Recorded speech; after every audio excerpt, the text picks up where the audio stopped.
교회를 세우는 자들이 처치 플랜터입니다. 처치 플랜터는 사람이죠.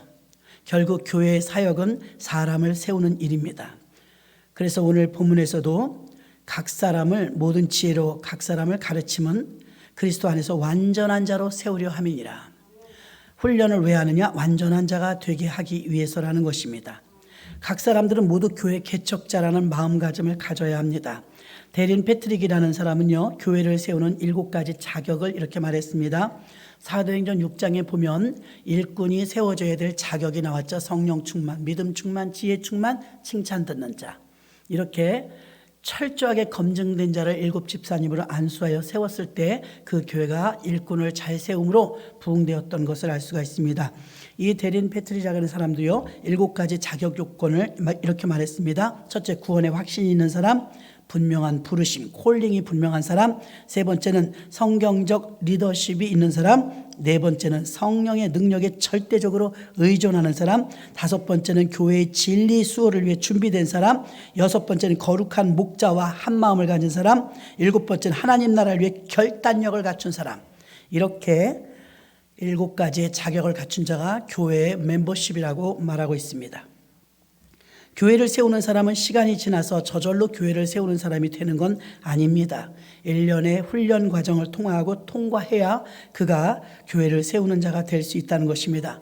사도행전 6장 2절부터 3절까지도 보니까 12사도가 모든 제자를 불러 하나님의 말씀을 제쳐놓고 우리가 공계를 일삼는 것이 마땅치 아니하다여 성령에 충만하고 지혜가 충만하고 칭찬 듣는 사람 7을 택하여 우리가 이 일을 그들에게 맡기고, 자, 교회가 온전히 세워질 때 보니까 사도행 교회가 폭발적으로 부흥하면서 사람이 모이면 언제나 시끄럽기 마련입니다.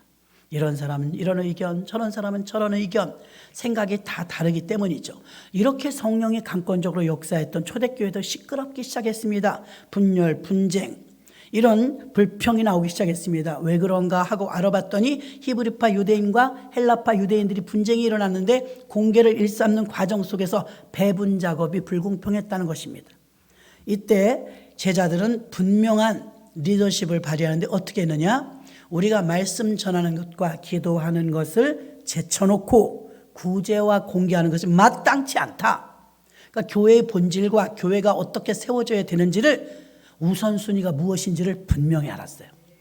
쩔쩔매면서 두더지처럼 여기 해결하면 저쪽에 튀어나오고 저쪽 해결하면 이쪽에 튀어나오고 한없습니다.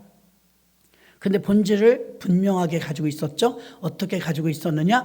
말씀 전하는 것과 기도하는 것, 이게 우선순위라는 것입니다. 그리고 나머지는 이제 집사님들에게 그 일을 위임했더니 교회가 어떻게 되었습니까? 질서정연하게 불평불만이 뚝 그치고 그 교회가 다시 부흥하게 된 줄로 믿습니다. 이렇게 일꾼된 교회의 직분자는요, 자격을 갖춰야 합니다. 시간이 지나서 3년 지나 4년 지나니까 집사님 되고 5년 지나 7년 지나니까 권사님 되고 세월이 흐르니까 10년 이상 되니까 장로님 되고 세월에 따라서 올라가는 것이 아니라 성령과 지혜가 충만하고 믿음이 충만하며 많은 사람에게도 덕을 끼치는 칭찬 듣는 사람이라는 기준이 분명히 있다는 것입니다. 이런 기준에 의해서 일꾼들이 세워졌을 때 하나님이 역사하신 줄 믿습니다. 교회 일꾼이 바르게 세워져야 교회가 하나님의 영광을 나타낼 수 있다는 것입니다. 준비된 직분자가 세워졌을 때 교회가 하나님의 뜻을 이룰 수 있는 것입니다. 늘 말하지만 공무원이나 정치하시는 분들은요, 나라가 우선순위여야 해요. 박정희 대통령이 나라를 사랑하지 않았다고 말할 사람은 없을 거예요. 요즘 젊은 사람들 박정희 대통령 싫어해도요, 나이 드신 분들이 박정희 대통령은 몸으로 나라를 사랑한 사람인 걸 다 압니다. 서독에 그 파견된 간호사들, 광부들 찾아갔을 때요, 그 벅찬 눈물 속에는요, 참 자기 아들, 딸 같이 여기는 마음이 있었기 때문에 그 유경수 여사와 대통령이 그렇게 함께 울 수 있었던 것입니다. 자, 애국자, 나라를 사랑하고 부모 같은 마음으로 백성을 사랑하니까 나라 정치 잘하는 거예요. 본질이에요. 예수 믿는 저와 여러분, 예수만 잘 믿으면 수직적인 관계가 우선순위고 수평적인 관계는 2순위입니다. 어떤 사람 수직적인 관계는 잘 돼요. 하나님하고 또 짰다 뭐 기도하면서 교통하면서 하나님한테는 잘 보이려고 해요. 인간관계가 별로야. 언제나 패를 가르고 기득권을 주장하고 자기 주장을 내세우고 자기가 다 맞다고 하고 수평적인 관계가 이루어지지 못해요. 자, 수직적인 관계와 수평적인 관계를 잘 해야 십자가입니다. 십자가. 그게 십자가의 삶을 사는 거예요. 또 어떤 사람은 또 수평적인 관계는 자, 인간관계는 왕이에요. 분위기 메이커도 왕입니다. 기도를 안 해. 믿음이 없어. 예배에 빠져. 그것도 땡입니다. 왜 땡이냐? 예배 우선, 하나님 우선, 교회 우선, 그 다음에 차순위가 사람 관계. 이 먼저 수직적인 관계와 그 다음에 수평적인 관계라는 걸 아시길 바랍니다. 자, 아담과 하와가 수직적인 관계가 처음엔 좋았어요. 하나님 말씀이 우선이었어요. 선악과를 먹으면 정령 죽으리라. 예. 안 먹었어요. 그걸 뱀이 와서 꼬드기기 전에는 사실 뱀이 안 왔다면, 유혹하지 않았다면 계속 잘 살았을 거예요. 여러분은 가끔 말하면 난 누가 건들지 않으면 난 그렇지 않아요. 건드려도 안 그래야죠. 건드려서 화나는 건 다 마찬가지입니다. 근데 아담과 하와에게 이 강적이 나타났으니 뱀이 나타났네. 꼬드깁니다. 먹으라고 하고 추숙입니다. 아담과 하와가 가장 철저하게 의지하고 자기를 만들어줬던 분, 수직적인 관계, 하나님 말씀이 우선일 땐 아무 문제가 없었어요. 하나님 먹지 마라, 뱀은 먹으라. 근데 뱀이 먹으라는 말을 먹어버렸어요. 하나님 말씀이 2순위로 밀려나고 사람 말, 사탄 말이 1순위가 되었을 때 그의 인생이 망하게 되는 거예요. 조그만 차이인데. 그리고 수직적인 관계를 제쳐놓고 수평적인 관계에 의존하면서 뱀이 시켰어요. 너 어찌하여 그걸 먹었느냐? 이제 핑계대기 시작하죠. 하나님이 만든 저 뱀이 저를 꼬드겨서 먹겠습니다. 책임 전가합니다. 그러니까 아담은 하와에게, 하와는 뱀에게. 자기들은 정말 잘못 없어요? 자기들이 먹었잖아요. 근데 하와 핑계대고 왜 뱀 핑계대요? 책임을 잡고 회피하려고 합니다. 벌은 누가 받았어요? 아담과 하와가 다 받았어요. 뱀이 꼬드겼지만 랍비 전승에 의하면 옛날에는 뱀이 걸어 다녔대요. 그래서 그 뱀을 찍어보면 뼈나 이런 구조가 팔 다 있다는 거예요. 근데 정말 저주를 받아가지고 땅으로 기어다니고 보기만 해도 징그럽지 않습니까? 뱀은 머리만 들어가면 다 들어가요. 그래서 마귀로 틈을 타지 못하게 하라. 틈만 있으면 비집고 들어오는 게 뱀이에요. 동물의 왕국 같은 걸 보면요, 사자가 타겟을 삼을 때 얼룩말이 있든 뭐 짐승 떼가 있든 한참을 지켜봐요. 계속 지켜만 봐요. 그러다가 처지는 놈이 있어요. 뚝 떨어져서 비실비실하게, 아니면 무리 속에서 나와가지고 헤매이는 게 나오면 이제 그게 타겟이에요. 계속 지켜보다가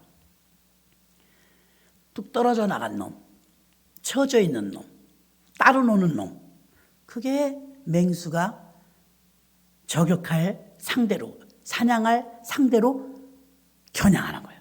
그래서 성경은 말합니다. 베드로는 우는 사자와 같이 두루 삼킬 자를 다니고 있는데, 두루 다니다 걸리는 건 때까다. 두루 다닐 때 여러분들이 똘똘 뭉쳐갖고 막 으쌰으쌰 하면은 못 건드려요. 근데 시험 든 자, 불평 있는 자, 원망하는 자, 따로 노는 자, 타겟이에요. 신천지도 비슷합니다. 뱀하고.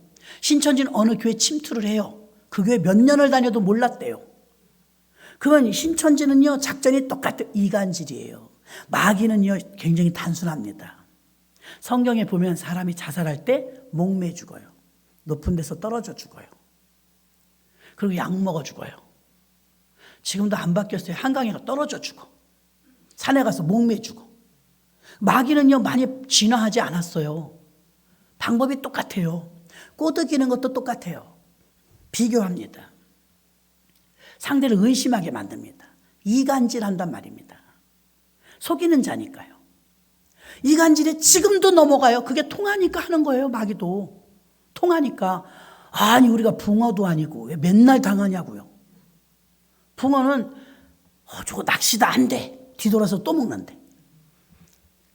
머리가 안 좋아. 그 낚시를 또 잡아요. 마귀의 습법은 별로 바뀌지 않았어요. 여전히 이간질로.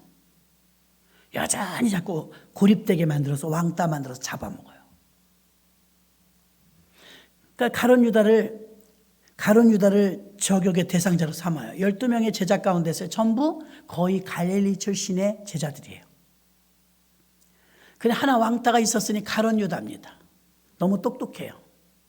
너무 똑똑해서 사람들 싫어합니다. 여러분 누가 나 싫어해요? 똑똑해서 그래요. 가룟 유다는 그리오 출신 사람인데 그 사람만 좀 똑똑해요. 다른 사람이 모자라다는 소리는 아닙니다. 다 덜렁덜렁하니 비슷해요. 바닷사람이고. 그러니까 똑똑하고 잘난 척하고 주님께 인정받아서 재정까지 보니까 더 얄미워. 어떤 면으로 가룟 유다는 오늘날도 많습니다. 예수님을 배신하고 떠나는 자. 왜요? 12명 속에 잘 못 들어가는 거예요. 끼리끼리 노니까. 12명 속에 포함시켜줘야 되는데 11명끼리만 노는 거예요. 11명끼리. 조심하셔야 됩니다. 그러니까 이제 타겟이 누가 마귀가 볼 때는 가룟 유다가 왕따야. 가룟 유다한테 야 예수님이 그럴 수가 있니?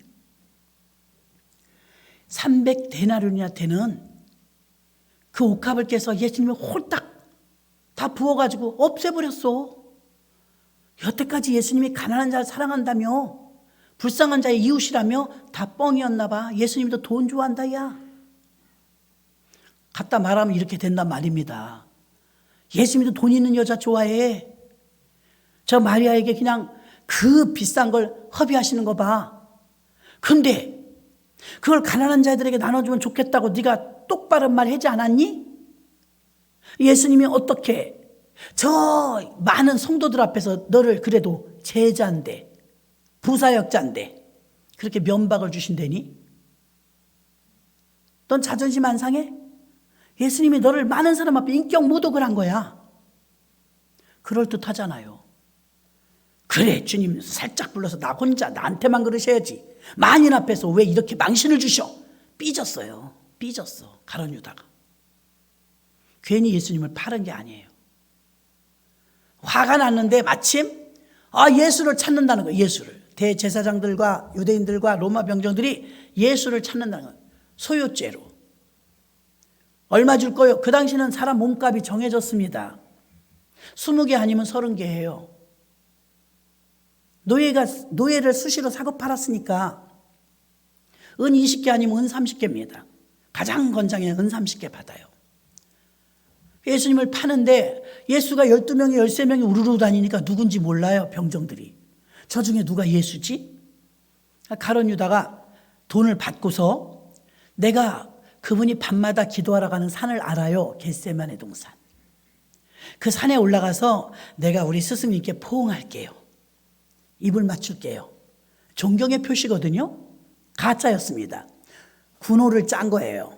병정들에게 내가 가서 입 맞추는 그 사람이 예수요. 그때 잡으시오. 자기는 은전 받아놓고. 그 예수님 기도 끝나고 나서 제자들이 1시간 동안 깨워 기도해달라니까 못 기도하고 갑자기 저기서 군병들이 막 횃불을 들고 오니까 깜짝 놀랐죠. 졸던 제자들도. 엉겹결에 칼을 빼갖고 말고의 귀를 잘라버렸죠. 의협심만 앞선다고 되는 게 아니죠. 가룟 유다가 선생님 안녕하십니까 하면서 입 맞춥니다. 예수님이 아셨어요. 네가 나를 입 맞추며 파느냐? 그때라도 회개해야 되는데 안 해요. 드디어 체포됐습니다. 예수님은 그날 밤에 겟세마네 동산에서 현장을 급습해서 예수님 잡아갔어요. 근데 거기까지는 좀 통쾌한 맛이 들었는데 점점 심각해. 가룟 유다가 예수님 어떻게 될까? 졸졸졸졸 뒤끝에서 따라가 보니까 매 맞네. 자기가 예수님 때문에 심통은 좀 났지만 저렇게 매 맞고 피 흘리고 그러는 건 싫었거든요. 이게 점점 심각해지는 거야. 예수님 막 처절하게 매 맞는 거야. 내가 지금 무슨 짓을 한 거야?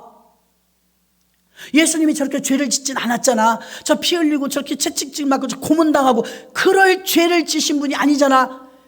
정신이 번쩍 들어가고 돈을 가지고 갑니다. 재산, 나 취소하겠습니다. 내가 우리 스승님을 판 거 여기 돈 있으니까 다시 내주세요. 바보 같은 놈아, 이젠 네 맘대로 안 돼. 네 돈이나 가지고 꺼져라. 주워 담을 수가 없는 거예요. 안 내주는 거예요, 예수를. 이리저리 방황하는데 그때 마귀가 2단계 작전 들어갑니다. 첫 번째는 예수님을 불신하게만, 야, 니네 스승이 너한테 그럴 수가 있어? 인격적으로 어떻게 너를 그렇게 대접할 수가 있어?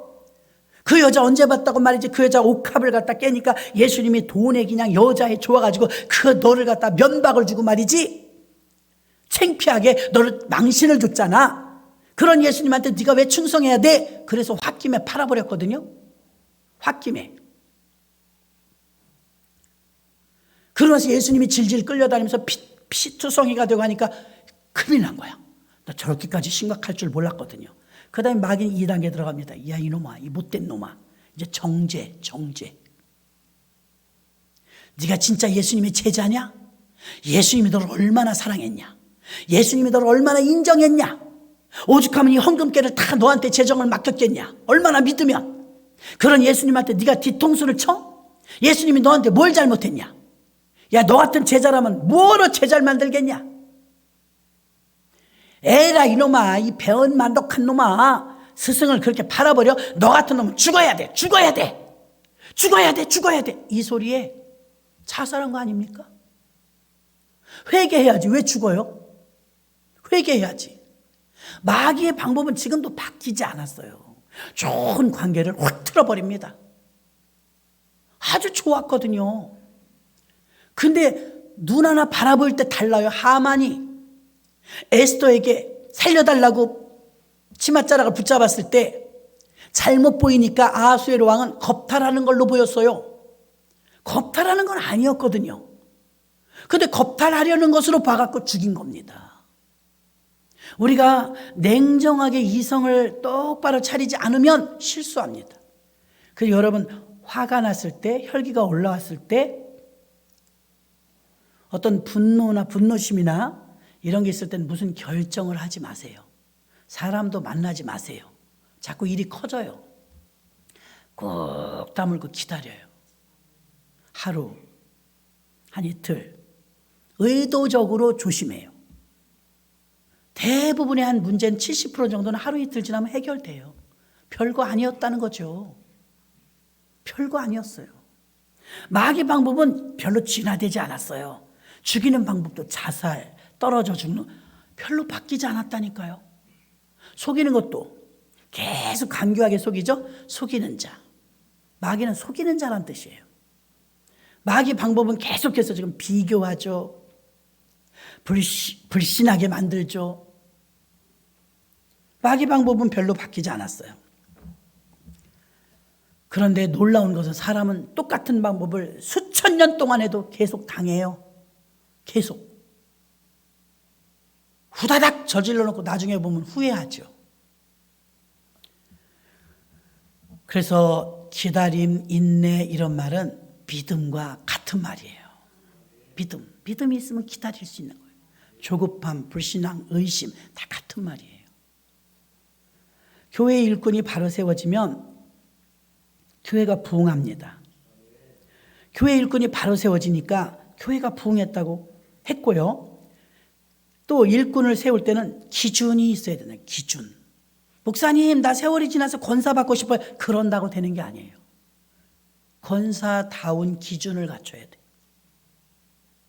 언어와 행실과 신앙에서 모범을 보여야 돼. 아이, 목사님 뭐 박아무개, 이아무개 보니까 뭐 나 그 정도는 될 거. 자기가 보는 게 아니고요. 하나님이 보시는 거예요. 그 자격과 기준이 있어요. 그래서 초대교회는 자격과 기준이 성령 충만, 믿음 충만, 지혜 충만, 칭찬 듣는 자 7을 뽑으라. 그 교회가 폭발적으로 부흥했는데 70명은 뽑아도 될 겁니다. 7명을 뽑는데 여러분이 바나바라면 누락됐어요. 바나바는 권위자요. 바나바는 헌금도 많이 해요. 바나바는 솔선수범이에요. 바나바는 참 인품도 좋아요. 구브로 사람의 돈도 많아요. 거기다 겸손하기까지 해요. 근데 땡! 집사 7 뽑는데 떨어졌어요. 그게 여러분이라면 교회 오기 기쁘지 않을걸요? 나를 뭘로 보는 거야? 나를 빼.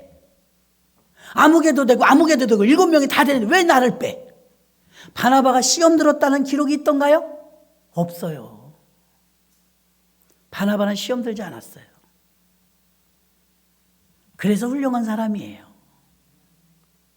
우리에게 그게 적용됐다면 기분 나쁩니다. 할 만큼 하지 않았습니까? 바나바. 땅 팔아다 다 갖다 바치고. 대단한 믿음의 소유자입니다. 얼마나 인품이 좋은지 아세요? 아무도 찾지 않은 사도 바울을 길리기아 5가지 가서 그 사람 발굴해낸 사람이 바나바입니다. 나중에 개척교회 섬기죠? 안디옥 교회를 세워서. 참 자기 돈 들여 자기 힘으로 자기가 사람 모아 개척하는데 담임은 또 바울을 세우네. 바나바가 그렇게 훌륭해요. 누가 봐도 인지도를 보나 뭐로 보나 바나바가 해도 돼요.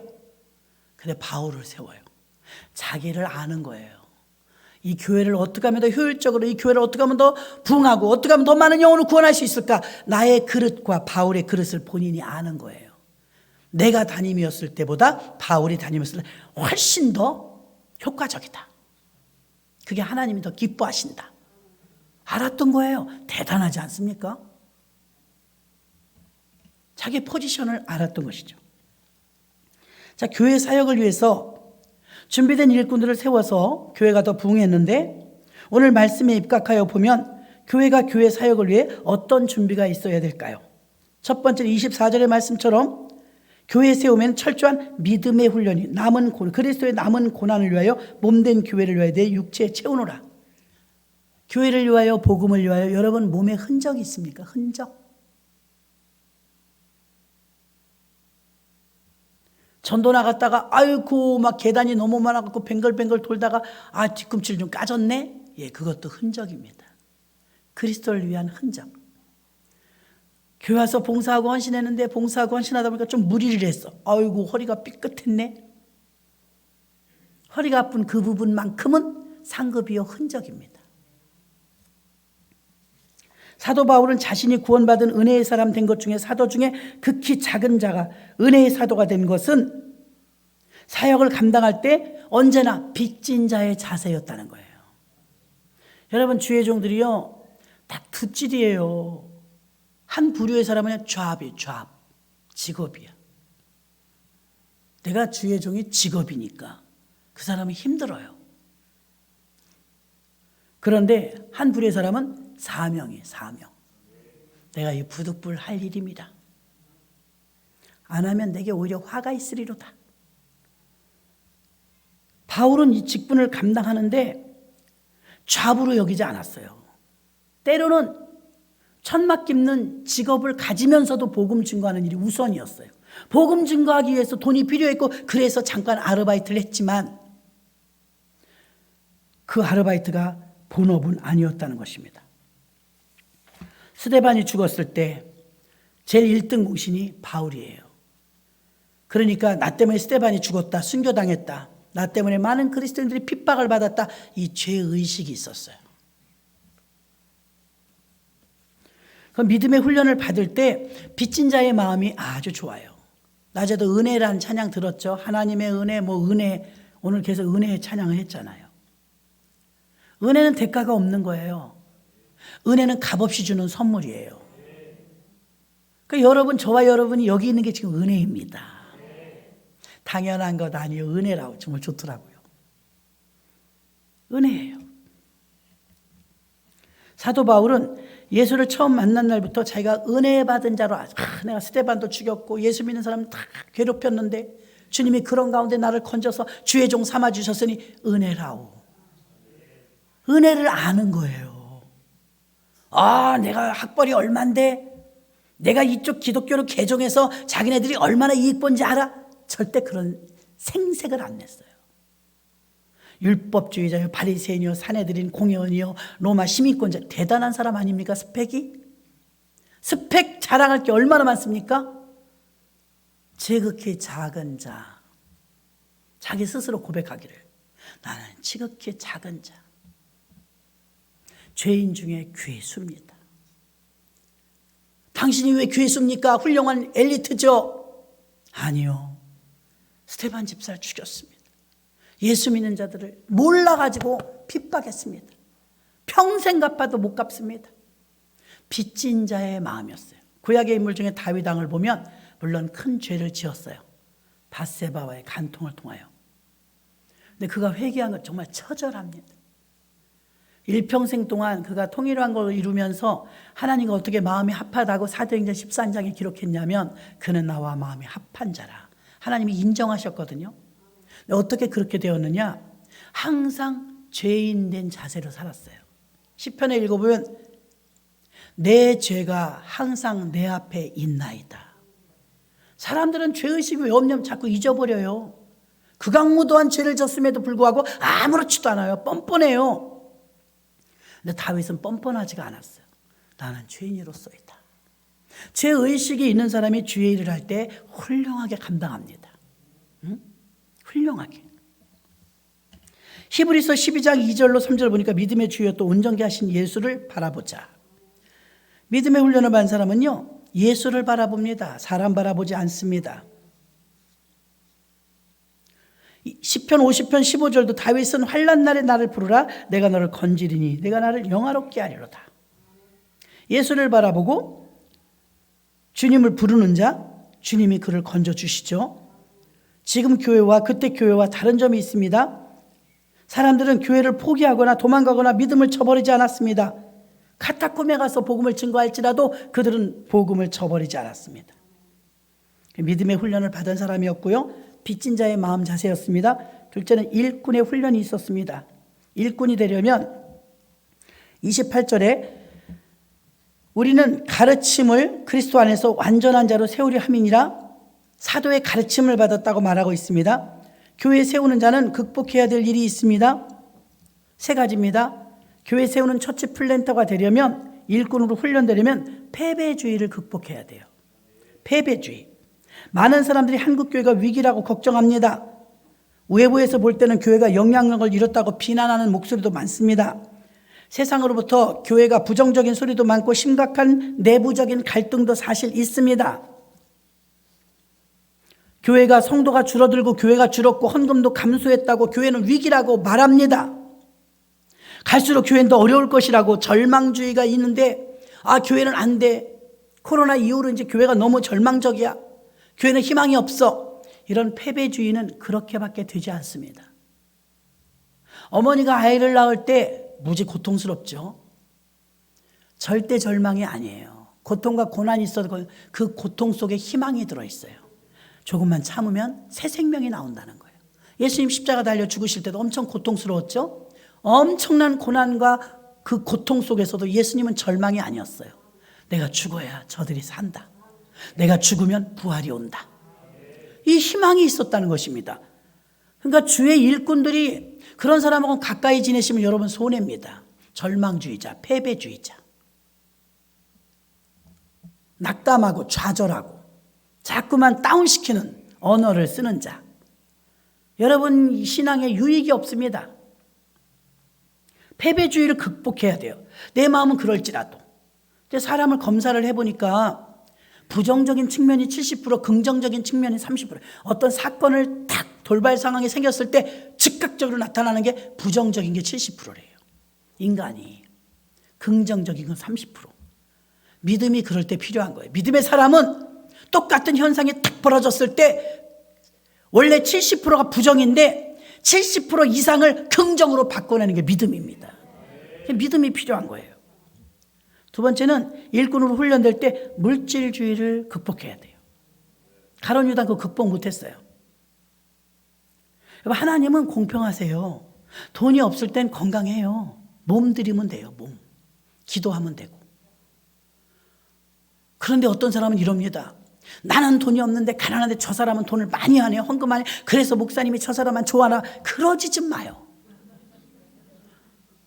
있을 땐 그 사람은 그게 달란트인 거예요. 있는 사람은 드려야 돼요.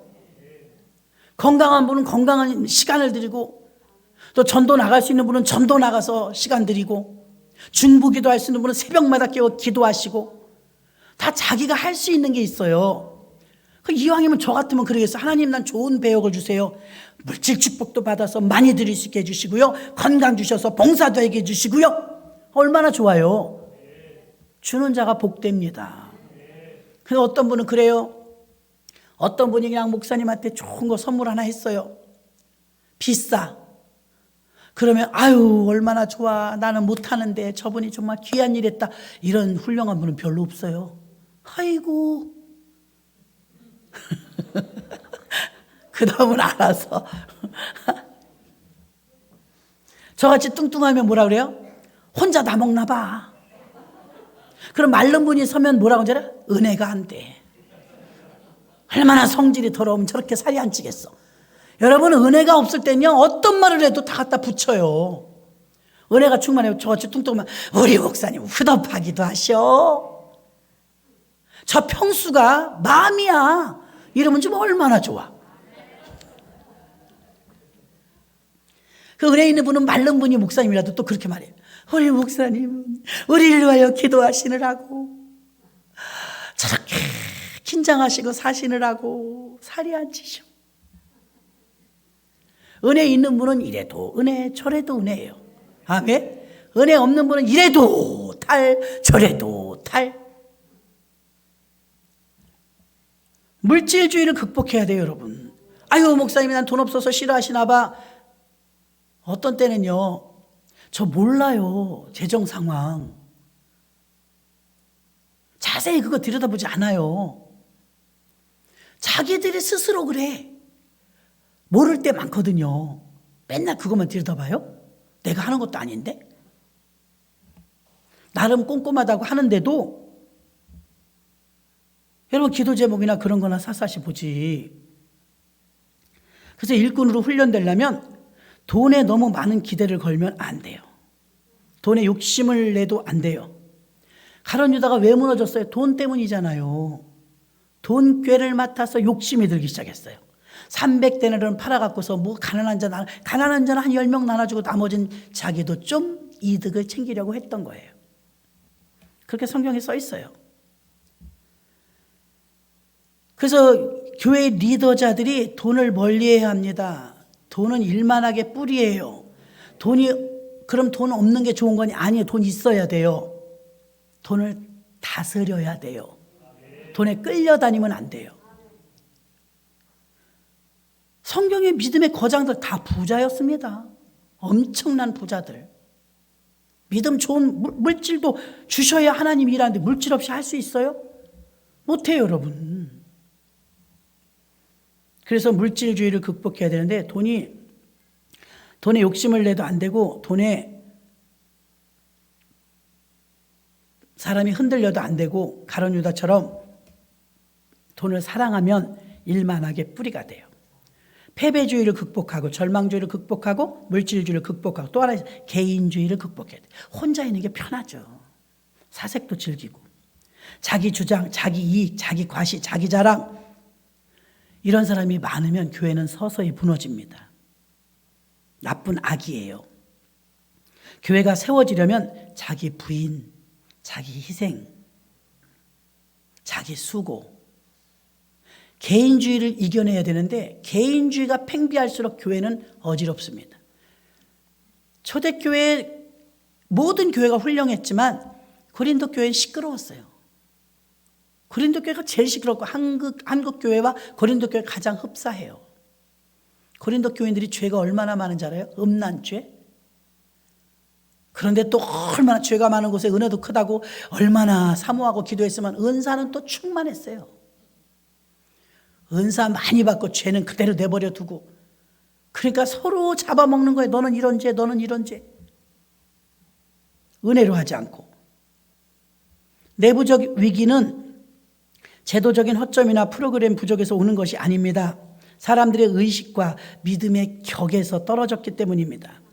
거룩한 안정과 새로운 믿음이 교회를 다시 세우기 위해 노력을 해야 되는데 교회의 마음을 두는 모습을 회복해야 됩니다. 성도가 교회를 먼저 생각해야 되고 재직이라면 교회를 먼저 생각해야 돼요. 제가 어릴 때는 교회 장로님들은요, 교회가 어려우면 그 짐을 졌어요. 자기 집을 팔아서라도 교회 짐을 졌어요. 그래야 장로 받는 거예요. 그게 와전이 돼갖고 뭐라는 말까지 나왔냐면, 돈 없으면 장로도 못 되네. 못 되지요. 교회가 이자라도 못 내면 그거 내야 돼요, 장로님들이. 저희 어머니는 여전도 회장이었는 짐을 지더라고요. 감리교회니까. 그 전에 한번 간증했잖아요. 그렇게 가난한데 여전도 회장이야. 개척교회 여전도 회장은 엄청 일 많아요. 우리가 슈퍼마켓, 지금이나 슈퍼지, 마트. 그걸 했는데 저도 교사, 유치부 교사, 오빠도 교사, 엄마는 여전도 회장. 우리 마트 물건 다 도둑질해가 우리가. 우리 반 애들 먹여야 되니까. 우리 어머니 또 교회, 거기다 또 다른 도둑이 있었으니 아버지는 술, 담배 다 먹어. 식구가 다 도둑이야. 그 물건을 잔뜩 해서 물건 들여놓으면 나중에 어떻게 돼요? 돈은 없고 물건은 없어졌어. 우리 동생은 또 그때는 서울우유 병에 든 게 왜 이렇게 또 맛있고 고급이에요? 우유 받아놓으면 그놈이 또 다 먹어. 그러니까 우리 전판 도둑이었어요. 어떻게 됐을까? 망했지. 그렇게 장사하면 망해요. 다 빼가니까. 믿음으로 살았지만 현실은 혹독한 거예요. 그런데 어머니는 그 와중에도요. 주의 종 여러분은 정말 감사한 줄 알아야 돼요. 지금 형편이 얼마나 좋아요. 우리가 애가 6이기를 해요. 우리 그때 전도사님이 개척할 때 애기들이 많았어요. 식구가 많았어. 성미가 조금 나와. 여러분 성미 하나도 안 해도 뭐라고 안 그러잖아. 성미가 모자라니까 교회가 쌀이 떨어져. 전도사님이 또 엄청나. 신학교를 아직 졸업 안 하셔. 전도사님이 개척하셨는데 여전도 회장이 뭐 하는 거냐고. 쌀독에 쌀이 떨어졌는데 주의종 가정에 굶고 있는데 뭐 하냐. 우리도 힘들어. 우리도 힘들어. 그러다 이제 이렇게 저렇게 하다가 내리교회 가셨대잖아요. 내리교회, 감리사님 교회 가가지고서 사정했대. 사모님, 우리 교회 전도사님과 굶어요. 성미 좀 주세요. 대도 한 말 주시더래.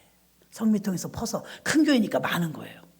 그러니까 자루에다가 한 마리 16kg잖아요. 그 무겁다면 무겁고 가볍다면 가벼운데 버스를 타고 15번 타고 내려가지고, 석천입구에서 내려가지고 신명여고 앞에가 교회였어요.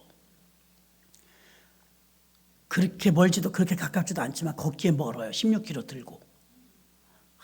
그걸 간석 오거리에서 그 신명여고까지 이고 가는데 그렇게 가볍더래. 좋아서.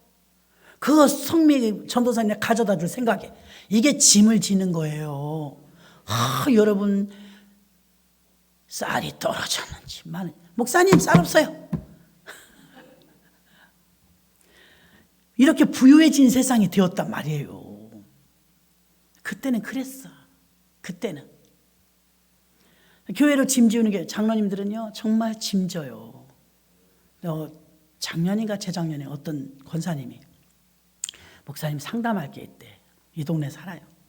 왜 그러냐니까 부자입니다. 저 주택에 살고 그랬는데 자기네 교회에서 담보를 해갖고 교육관을 짓는데 장로님들 집문서를 가져오라 그랬대. 어떻게 하면 좋으냐. 그걸 왜 저한테 물어보세요? 목사님 이럴 수가 있어요? 저럴 수가 있어요? 어떻게 그럴 수가 있어요? 요즘 세상에 어떤 세상인데요? 어떻게 하고 싶은데요? 그만 다니고 싶어요. 그럼 그러세요.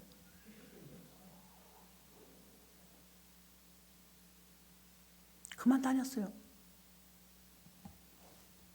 그것도 요즘 세상에는 힘든 일이지만 그 교회로서는 돈을 빌려달라고 한 것도 아니에요. 담보가 있어야 돈을 은행에서 빌려주니까 담보를 좀 잡혀달라는 거였죠.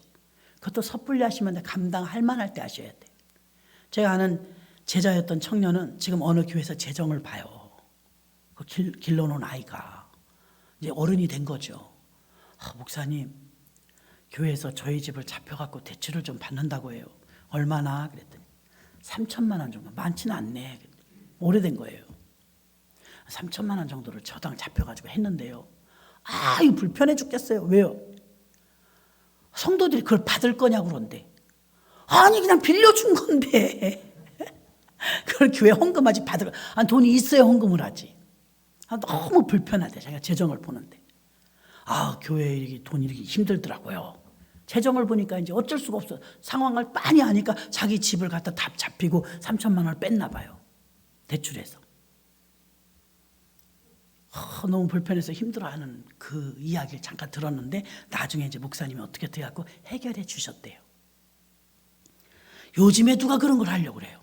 근데 어릴 때 저는 흔했어요. 그런 일이. 장로님들이 짐 져요. 권사님들이 교회 짐 져요. 우리는 여기 앞에서 앞지라기도 행주치마도 아니고 우리가 지었다니까요. 교회를 중학교 다닐 때 교회를 지었어요. 우리가 지금같이 건축법이 까다롭지 않았거든요. 우리가 벽돌 사다 우리가 지었다니까요. 그래서 교회를 얼마나 사랑하겠어요? 짓다가 돈 없으면 또 서. 당연히 그냥 돈 생기면 또 벽돌 또 사와. 또 좀 올라가. 여러분, 엄마가 아이를 낳아놓으면 끔찍한 이유는요, 피를 쏟았기 때문이에요. 교회를 위해서 희생하고 내가 힘들어지지 않으면 사랑하는 마음 없어요. 교회에 그러면 눈물이 칙 나고 내 헌신과 기도와 헌물과 봉사와 이런 게 다 녹아 들어가면 교회를 사랑하게 됩니다. 엄마가 아이를 피 쏟아놨으니까 예수님은 오죽하겠어요. 피값으로 사셨다고 그랬는데 예수님은 자신이 피 다 쏟아서 교회 탄생한 거 아닙니까? 그러니 교회를 얼마나 사랑하겠어요. 여러분이 자식 사랑하는 것보다 주님이 교회를 더 사랑합니다. 근데 교회를 소홀히 여겨요? 교회를 우습게 여겨요?